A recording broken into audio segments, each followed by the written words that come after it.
বাচ্চাকে প্রাইভেটে দিতেছি, আর প্রাইভেটে দেওয়ার পরে আমরা নিজে আমার ব্যক্তিগত কাজে যাব।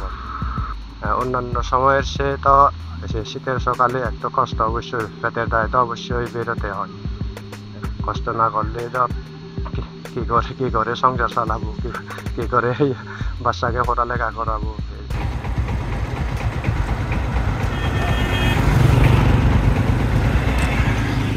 এখানে প্রচুর ঠান্ডা পড়তেছে, আর সবাই কাজে বেরোতে পারতেছে না লোকজন, আর সদাবেলা করতে খুব কষ্ট হচ্ছে।